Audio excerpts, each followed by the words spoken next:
오늘도 이사야서 14장에 기록된 이 말씀을 통해서 하나님께서 주시는 은혜를 우리가 함께 나누기를 원합니다. 여러분, 이사야서 13장부터는 이스라엘 주위에 있는 이방 나라들에 대한 심판에 대해서 기록을 하고 있는데요. 오늘 특별히 이사야서 14장 말씀에는 이 바벨론이 심판을 받게 되는 이유에 대해서 더 자세히 기록을 하고 있습니다. 여러분, 하나님께서 역사 가운데 이 불순종한 이스라엘 백성들을 심판하는 도구로 이 바벨론이라는 악한 나라를 사용하시지만 그 속에서 믿음 있는 백성들은 이 바벨론의 포로로 잡아가서 거기서 다시 훈련을 받게 하십니다. 여러분, 그 기간이 70년의 기간입니다.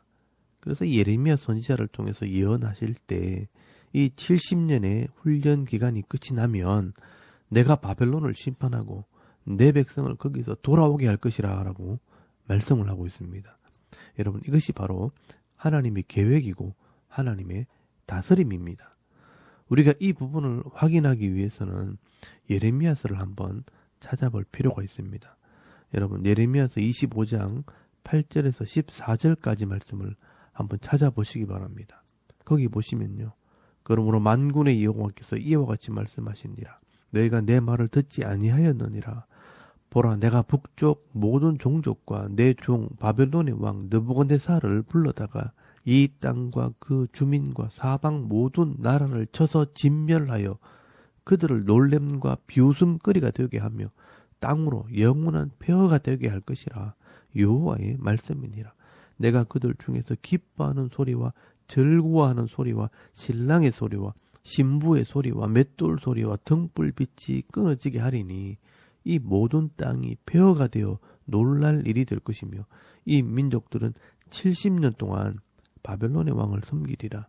여호와의 말씀이니 70년이 끝나면 내가 바벨론의 왕과 그의 나라와 갈대아인의 땅을 그 죄악으로 말미암아 벌하여 영원히 폐허가 되게 하되 내가 그 땅을 향하여 선언한 바 곧 예레미야가 모든 민족을 향하여 예언하고 그 책에 기록한 나의 모든 말씀을 그 땅에 임하게 하리라. 그리하여 여러 민족과 큰 왕들이 그들로 자기들을 섬기게 할 것이나 나는 그들의 행위와 그들의 손이 행한 대로 갚으리라 라고 말씀을 하고 있습니다. 여러분, 이렇게 하나님께서는 이 바벨론이라는 나라를 심판하시고 나면 포로로 잡혀갔던 이 이스라엘 백성들이 다시 돌아오게 됩니다. 여러분, 이때 다시 돌아온 이스라엘 백성들은 이 하나님 말씀을 통해 하나님에 대한 신앙을 다시 회복하게 됩니다. 여러분, 이 이스라엘 백성들이 성전이 무너지고 나라가 망하게 될 때 왜 우리가 이렇게 이방 나라들에게 고통을 당하게 되었는가 하나님을 원망했었는데 막상 이 바벨론의 포로로 잡혀가서 이 바벨론의 왕들이나 페르시아 왕들이 이 심판을 받는 모습들을 보면서 다시 한번 깨닫게 됩니다. 이 땅에 있는 모든 나라들을 다스리는 것은 이 제국들의 왕들이 아니라 지극히 높으신 하나님께서 이 왕들과 나라들을 다스리시고 심판하시는 분이라는 것을 다시 깨닫게 되는 것입니다. 그래서 이 바벨론 포로 시절에 쓰여졌던 이 다니엘서나 에스겔서 말씀을 읽어보면 하나님께서 이 세상의 모든 나라와 이 왕들을 다스리고 있다는 것을 자세하게 기록을 하고 있습니다. 여러분, 이렇게 구약에 기록된 이 선지서 말씀들은요, 당시의 역사를 모르면 이해하기가 쉽지 않습니다. 그래서 이 선지서를 읽을 때는요, 반드시 역사를 공부하고 이 당시의 상황들을 잘 알아야 이게 누구에게 하는 말인지 또 어떤 상황에서 이 말씀을 하셨는지를 정확하게 알 수가 있게 되는 것입니다. 그래서 여러분, 오늘 이사야서 14장 1절에서 2절까지 말씀해 보시면 하나님께서 바벨론을 심판하시면 이스라엘 백성들은 돌아오게 될 것이라는 이야기를 하고 난 뒤에 이 바벨론이 왜 이렇게 심판을 받게 되었는지 구체적으로 설명을 하게 됩니다.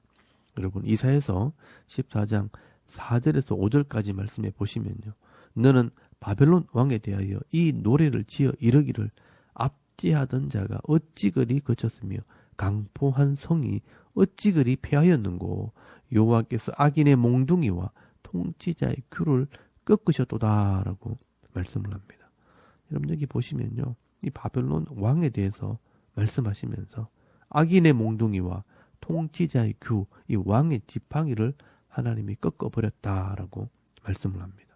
이 당시에 최고의 권력과 부를 자랑하던 이 바벨론을 하나님께서 이 한 번에 꺾어버렸다는 것입니다.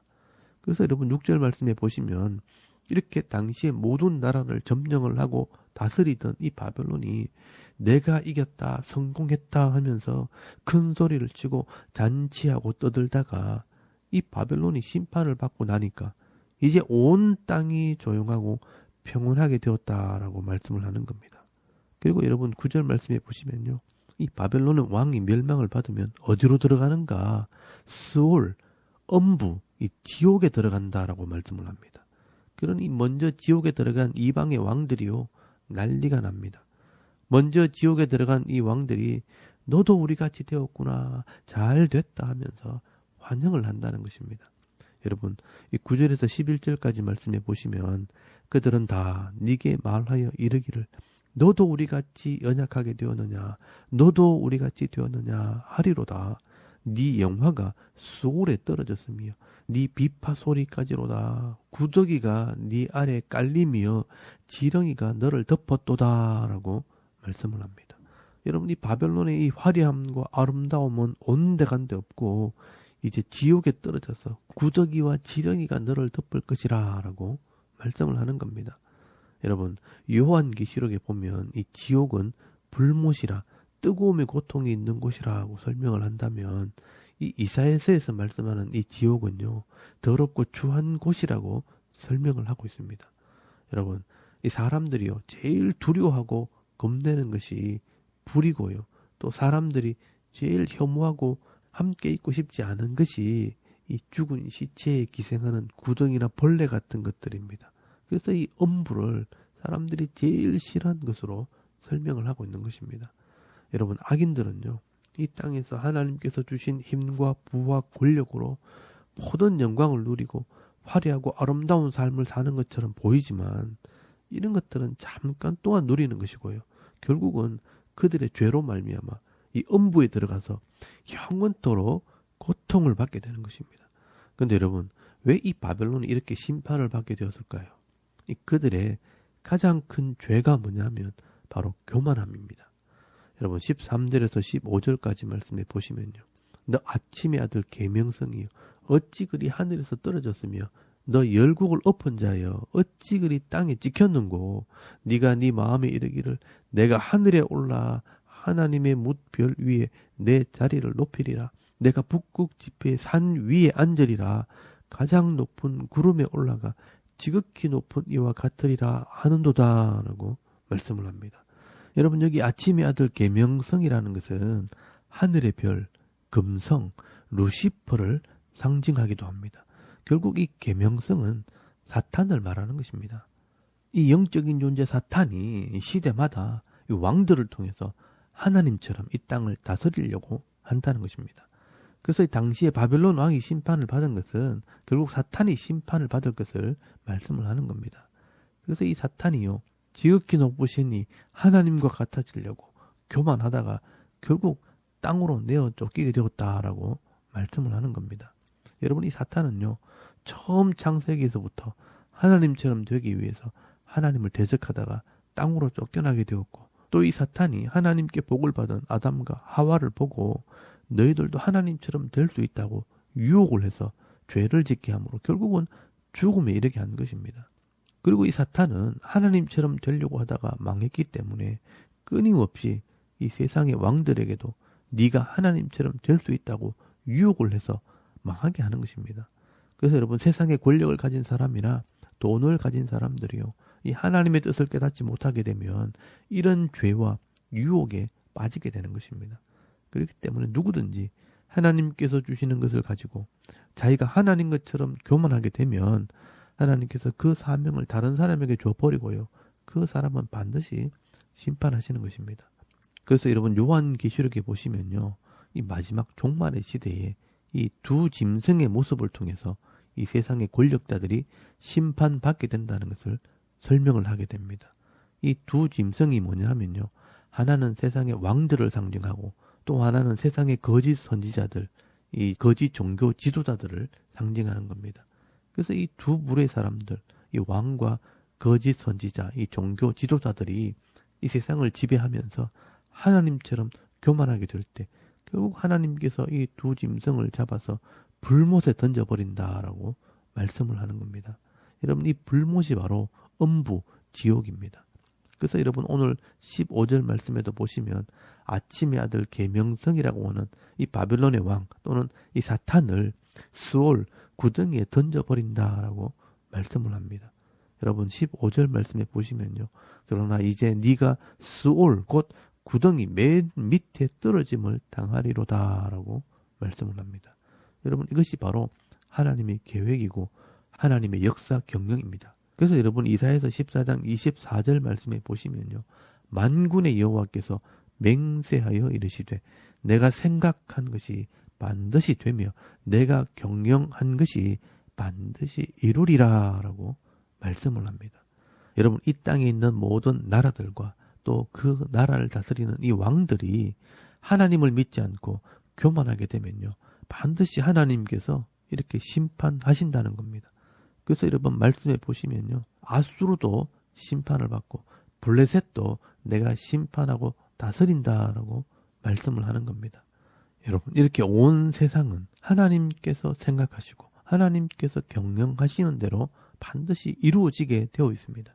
이 역사가 그것을 증명하고 있는 것입니다. 그리고 이런 나라들뿐 아니라 여러분 개인의 삶도 마찬가지입니다.